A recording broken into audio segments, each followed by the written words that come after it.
Is the PTB gonna be that bad? Or is everyone just overreacting? In my opinion, I think everyone has valid emotions. Because this PTB has a lot in it and a lot of bad stuff in it. We're going to go over everything that might actually affect you if anything goes to live. That's all we're going over. We're not going over the useless stuff. So get ready. First up, we got the anti-tunnel and anti-slugging system that got updated. Anti-tunnel, which used to be 10 seconds only, or however long it is for 10% haste and 10% endurance, 10 seconds endurance, is going to increase to 30 seconds. You have 30 seconds of endurance, 30 seconds of 10% haste, and 30 seconds of elusiveness, which makes it so you have no grunts of pain, no pools of blood, and no scratch marks. Very nice, very good for no tunneling. But the big problem with that is that M1 killers will struggle tunneling if they need to in certain situations. That's the biggest thing there is, and it'll just increase people to want to play S tier killers much more often. That's how I see it, at least. Maybe that won't be how it plays out, though. Anti-slugging is very nice. I think it's one of the better changes. After 120 seconds of being left on the ground, you are able to come up off the ground just by sitting there for 120 seconds. It has increased the timer to recover faster is increased the more people that are slugged. So that's pretty good.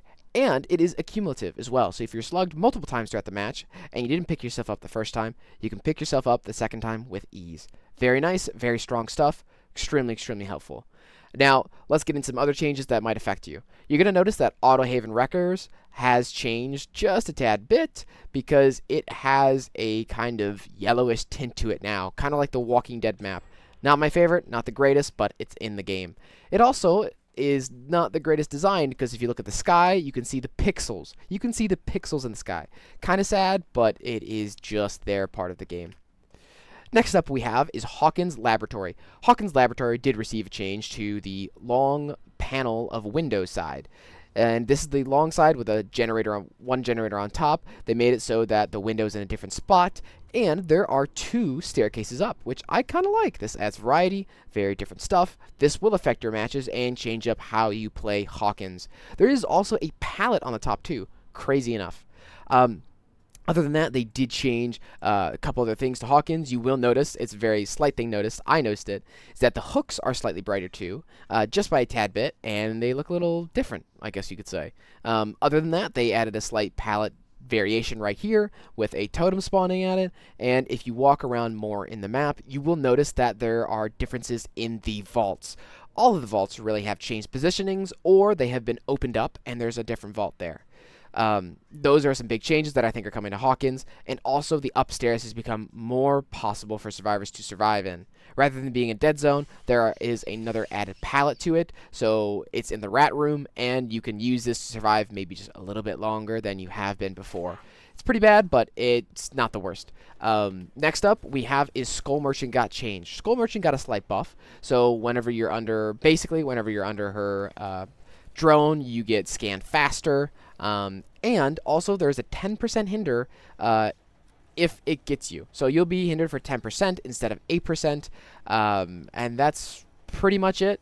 You get less time for stealth, I guess, when you place your turrets, but you get to place your turrets quicker because there's less of a cooldown on those. Which kind of nice on Skull Merchant. Not terrible changes. I guess that'll make her more viable, but still not great. Another change that happened for every single killer is that we have, base kit Bloodlust, basically, which means that whenever you hook someone, you get Bloodlust tier 1. And I don't think this is a good change because of the perk Beast of Prey. If you don't know what that does, whenever you get Bloodlust tier 1, you get undetectable for 40 seconds. So basically, what BHVR did is that they made it so whenever you hook someone new, rather than the person you just hooked previously, you get Bloodlust tier 1. And what that means is that you get 40 seconds of undetectability if you use Beast of Prey. So, kind of very busted, kind of very broken. Imagine that on a teleporting killer like Unknown. You get 40 seconds of undetectability, teleport across the map, sneak up on someone, catch them off guard. Really, really strong. It basically makes it so you shouldn't use any other undetectability perk, really. It's just so strong. I don't like the change. I don't think it's going to go through. If it does, kind of silly in my opinion. Other silly changes that we have is that the Wicked has been buffed, so you get up to 50%, I think, self-heal progress, or 40% when you unhook yourself in the basement. And you can combo this with Resurgence to unhook yourself completely healthy, and you keep the 30 seconds of endurance, 10% haste, and elusiveness. The most busted combo yet. This should not go to live. If it does go to live, that is completely on BHVR, and that should not be allowed. That will be a meta that will kill the game, to a degree. Not going to be horrible, but it's going to be painful for all killers.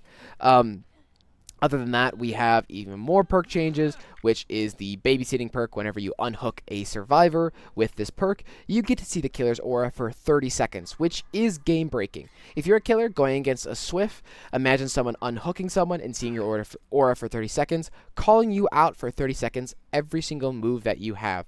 Kind of disgusting, kind of broken. This should not go to live. If it does go to live for 30 seconds, I think that'll be a meta in Swifts. Maybe not as much solo queue, but I think it will be meta. I think they could change it to 15 seconds, and it would be strong. It would be fine. It wouldn't be game-changing. Other than that, we have another game-changing part of the game that they're adding, which is syringes. They changed it to, instead of healing a full health state, it cures your exhaustion. Basically, you could use this to make so much distance, depending on what exhaust perk you use. Maybe you could use, like, 2 dead hards. Actually, you can't usually do that. You cannot do that. You can actually do it with 2 lights. You can do it with 2 sprint bursts, multiple head-ons. Nothing else, though, crazy. The reason why I think this is stronger than a full health state is because the amount of distance that you can make and the amount of time you can buy with it. As much as people liked using a full health state or getting a full health state out of it, I think this could be stronger to a degree, especially if Survivor can make it to a pallet density area with this anti-exhaust stuff. Very strong. Very, very interesting change. I don't know if that's going to go through to live, and I don't know how detrimental it'd be. I'm very excited to see it, to see like what it does and if it actually goes through. Other than that, we have cool stuff. We're going to speed through all these scratch mark changes. We have tons of different colors. Very, very nice stuff. I'm actually really happy with this change. It's actually good changes, and I think a lot of people will like it.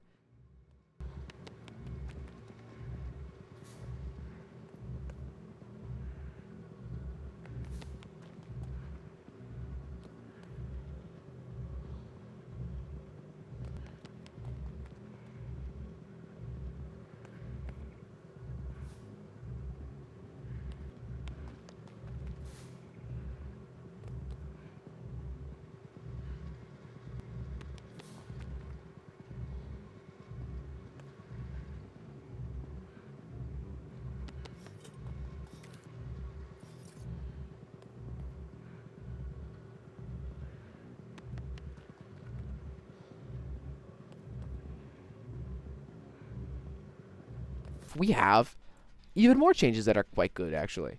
You can see the anti-camp bar. The anti-camp bar will show for other survivors, and you'll be able to see how close they are to unhooking themselves. Props to BHVR to adding more information so solo queue survivors can survive just a tad bit longer. We also have a new tutorial mode in this game, which you'd think it'd be like tooltips for in-game and whatnot, but it's not. Basically, all it does is when you have this activated, it shows you in the lobby and in the loadout screen. That's my cat. In the lobby and the loadout screen, it shows you information on the character selection, the loadout selection, the blood point, the store, Shrine of Secrets, but not the quests. Because quests are self-explanatory, which is quite nice, I have to say. I actually like these little explanations. I think it's a step in the right direction with understanding the game for new players. I think it's quite helpful. Hopefully they leave that on for when people start the game so they don't have to manually turn that on, because a lot of people don't even know tutorials exist or that that setting even existed. If you go into your loadout menu as well, you can see that you can hover over item, add-ons, offering, and perk, and it will show you basically little descriptions of each of these and what they do. Now, I think that is basically all they did to change stuff. They made slight changes to the, I guess, the settings, which they look at like a different variation. They look slightly cleaner, I guess you'd say. So they are making progress to making it look like a better game. But also, honestly, guys, I'm a tad bit worried.